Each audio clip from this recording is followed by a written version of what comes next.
कैसे हैं आप सभी का स्वागत है मेरे YouTube चैनल पे।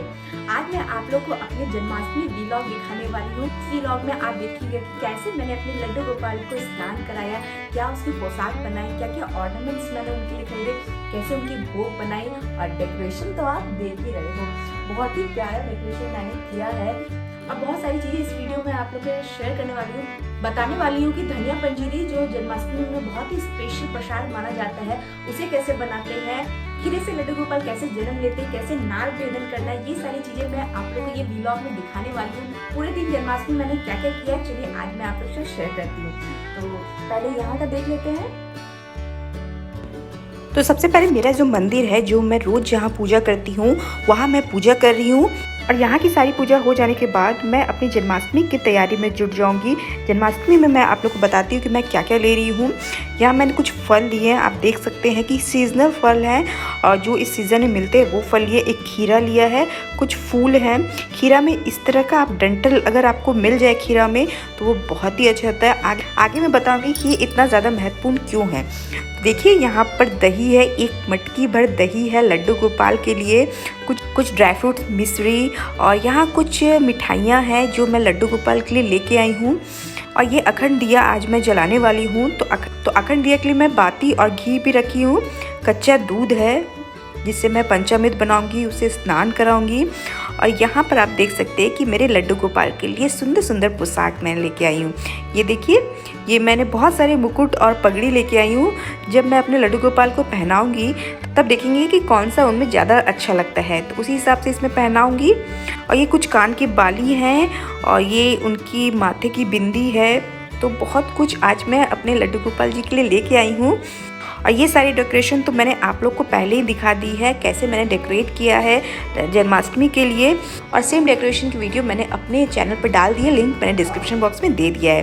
तो ये सारी जन्माष्टमी कुछ सामान है और ये तुलसी पत्ता जो बहुत ही ज़्यादा इम्पॉर्टेंट होता है। तो चलिए अब मैं अपने लड्डू गोपाल को स्नान कराऊंगी। तो स्नान करने से पहले सबसे पहले हम दिया जला लेंगे। आप चाहे तो जनरल दिया जलाएं, अखंड दिया जलाएं, जैसा भी आपकी इच्छा है वैसा दिया आप पहले जला के रख लें। और दिए के नीचे रख दे थोड़ा सा चावल और चावल के ऊपर आप अपने दिए को रख दे। और इसका ढक्कन मैं लगा रही हूँ क्योंकि मैं अखंड दिया जला रही हूँ।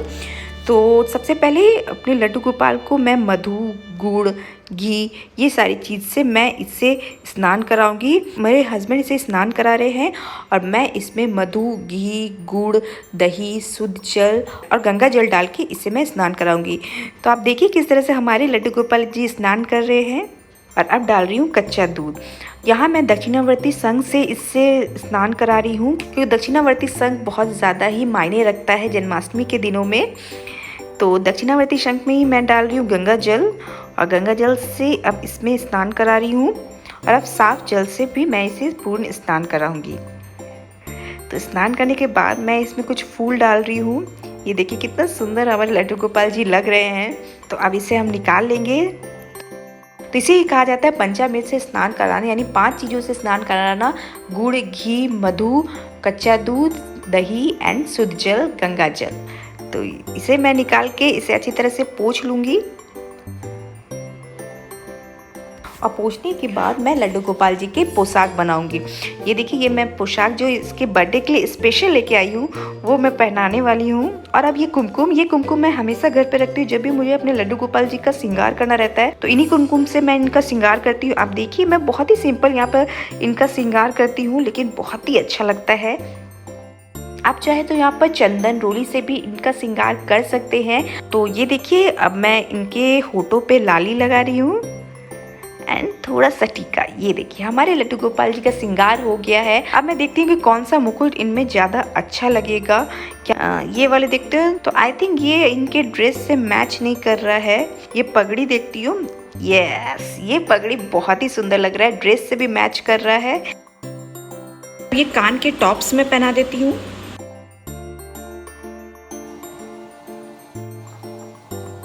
बिंदी लगा रही हूँ और अब इनका मैं हार बना रही हूँ। बट हार बनाने से पहले मैं इनके हाथों में बाली पहना देती हूँ। ये देखिए, और अब इनका हार। तो बाल लगा देते हैं और बाल के ऊपर मैं रख रही हूँ पगड़ी। और ये छोटी सी बांसुरी मेरे लड्डू गोपाल जी के। तो हो गए मेरे लड्डू गोपाल जी बिल्कुल तैयार अपने बर्थडे पार्टी के लिए अपने बर्थडे के लिए, अपने जन्म उत्सव के लिए। तो आपको मेरे लड्डू गोपाल जी कैसे लग रहे हैं मुझे मेरे कमेंट सेक्शन में ज़रूर बताइएगा। तो चलिए आगे मैं बताती हूँ कि आगे मैं क्या क्या कर रही हूँ। तो लड्डू गोपाल जी को मैंने विराजमान कर दिया है। अब इनके सामने मैं कुछ पुष्प रख रही हूँ, कुछ फूल रख रही हूँ। और जैसा कि आपको दिख रहा हो बगल में झूला है, झूले में मैं इन्हें रात के 12 बजे बैठाऊंगी। तो झूले में भी एक फूल और तुलसी पत्ता रख के मैं इनका वेट करूंगी कि कब 12 बजे इनका जन्म होगा और मैं इन्हें उठा के झूले में रखूंगी। तो तुलसी पत्ता भी मैं लड्डू गोपाल जी के सामने रख रही हूँ और अब इन्हें मैं भोग लगा रही हूँ। ये सुबह का भोग है, ये मैं अभी लगा रही हूँ। कुछ ड्राई फ्रूट्स और फ्रूट्स ही लगा रही हूँ। आगे मैं इनके लिए स्पेशल भोग बनाऊंगी, वो सारी चीज़ क्या क्या रहेंगे ये मैं आप लोग साथ शेयर जरूर करूँगी। तो इस वीडियो को पूरा ज़रूर देखिए कि स्पेशल बर्थडे के लिए क्या क्या भोग मैंने बनाया है। तो ये देखिए अभी तक ये सुबह की तैयारी है, शाम की तैयारी बाकी है। ये मेरे लड्डू गोपाल जी का वेट हो रहा है रात के 12 बजे इन झूलों में। और डेकोरेशन तो आप देख ही रहे हो। छोटा सा और एक लड्डू गोपाल है, ये बिल्कुल सिल्वर का है, चांदी का ये लड्डू गोपाल है। इसमें मैं पोशाक वगैरह नहीं पहना सकती हूँ, तो सिंपल से इन्हें मैं स्नान करा के इन्हें भी मैं सामने ही रखूँगी। लड्डू गोपाल जी जितने घर पे रहे उतना अच्छा माना जाता है। तो इन्हें भी चंदन टीका लगा कर मैंने इन्हें यहाँ पर रख दिया है। तो अब इनका आरती कर लेते हैं। ये जो खीरा है जिनका मैं नाल भेदन करूंगी रात के 12 बजे। कैसे होता है नाल भेदन ये मैं आगे आप लोग को बताऊंगी, और नाल भेदन क्यों किया जाता है ये भी आगे मैं बताऊंगी। तो इनके सामने खीरा रख के हम इसे ढक देंगे और इसे मैं उठाऊंगी रात के 12 बजे। तो इन्हें मैंने ढक दिया है, वेट हो रहा है झूले में। तो चलिए जल्दी से आपको इनका भोग दिखा देती हूँ मैं क्या क्या बना रही हूँ। तो एक कढ़ाई में मैंने लिया घी, शुद्ध घी, कुछ मखाने मैं डाल रही हूँ, कुछ काजू डाल रही हूँ और इन्हें मैं रोस्ट कर रही हूँ। जब तक मखाने कुरकुरे ना हो जाए तब तक मैं इसे रोस्ट करूँगी। और उसके बाद मैं इसमें डाल रही हूँ 2 चम्मच चीनी। आप यहाँ चाहे तो गुड़ का भी इस्तेमाल कर सकते हैं। तो चीनी डालने के बाद 2 मिनट इसे पकाएंगे और हो गया ये मखाने का भोग बनके तैयार। बट ये पहला भोग है, बहुत ही सिंपल भोग है, तो घर पे ज़रूर बनाएं इन सारे भोगों को। अब मैं आप लोग को बताती हूँ कि धनिया पंजीरी कैसे बनता है, जो जन्माष्टमी में बहुत ही स्पेशल माना गया है। तो कढ़ाई में लेंगे शुद्ध घी लेने के बाद आपके घर में जो भी ड्राई फ्रूट्स अवेलेबल हो आप वो इसमें डाल दें और इसे थोड़ी देर के लिए रोस्ट कर ले। अब इसमें डालेंगे धनिया पीसी हुई।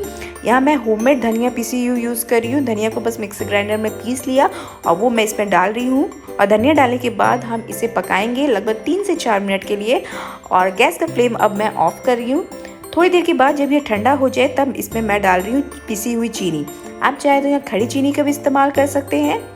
ये लीजिए धनिया पंजीरी भी बनके बिल्कुल तैयार है। तो आगे मैं आप लोग को और भी भोग दिखाऊंगी। अब तो जितना भोग हमें गैस पे बनाना था वो सारे भोग मैंने बना लिए। बाकी और क्या क्या चीज़ें मैं भोग में लगा रही हूँ वो मैं आगे दिखाती हूँ। तो अब दिन का टाइम हो गया है, तो अब थोड़ा सा बैलून से मैं इस टेबल को सजा रही हूँ, क्योंकि बच्चे का जन्मदिन है। बच्चे के जन्मदिन में बैलून का बहुत ही अच्छा लगता है, तो बैलून से मैं इसे सजा रही हूँ। तो ये लीजिए पार्टी का पूरा माहौल बन गया है। तो अब मैं आप लोग को बताती हूँ कि खीरे का नाल भेदन कैसे किया जाता है और ये क्यों आवश्यक है। जब बच्चे का जन्म माँ के गर्भ से होता है तब तो माँ और बच्चे का नाल को काट दिया जाता है, इसे ही हम नाल भेदन करते हैं। तो बहुत सारे लोग खीरे से लड्डू गोपाल जी को जन्म देते हैं और नहीं तो नाल भेदन करते हैं। आप सिंपल से कोई भी घर में सिक्का ले लीजिए और वो मैंने जो खीरा लड्डू गोपाल जी के सामने रखा है उस खीरे को आप इस तरह से कट कर लीजिए। बस आपको कट करना है, इस सिक्के से ये कट आसानी से हो जाएगा और इसे ही हम नाल भेदन कहते हैं, क्योंकि माँ और बच्चे नाल भेदन से ही अलग होते हैं। तो नाल भेदन ज़रूर करें रात के 12 बजे। जो खीरा आपने लड्डू गोपाल जी के सामने रखा है उसे ही आप नाल भेदन कर ले। ये देखिए मैं 1 बाय 1 सारे आपको कटोरी में जो भोग मैं चढ़ाऊंगी रात के 12 बजे वो मैं आप लोग को दिखा रही हूँ। सीजनल फ्रूट है, कुछ जनरल फ्रूट है, सेब, केला, अनार, नाशपाती, अमरूद, वो सारी चीज़ें, कुछ मिठाइयाँ हैं, ड्राई फ्रूट्स है, धनिया पंजीरी है, मखाने का भोग है, चॉकलेट्स है, क्योंकि बच्चे लोग को चॉकलेट्स बहुत ज़्यादा पसंद आते हैं, उन्हें मैं गिफ्ट के रूप में दे रही हूँ। ये है मेरी भोग की ताल जो मैं रात के 12 बजे लड्डू गोपाल जी के सामने रखूँगी। रात के 12 बजे ही मैं इसमें तुलसी पत्ता रखूँगी, क्योंकि अभी हम अगर तुलसी पत्ता रख देंगे तो ये जूठा हो जाएगा। तो रात के 12 बजे जब उनका जन्म होगा तब इन्हें मैं भोग के रूप में तुलसी पत्ता रख के चढ़ाऊँगी। तो आपको मेरी ये जन्माष्टमी व्लॉग कैसी लगी, क्या चीज़ आप लोग को बहुत ज़्यादा पसंद आए, आप मुझे मेरे कमेंट सेक्शन में ज़रूर बताइएगा। मैं फिर से आऊँगी इसी तरह की न्यू वीडियोज़ के साथ, तब तक के लिए बाय बाय, हैप्पी जन्माष्टमी।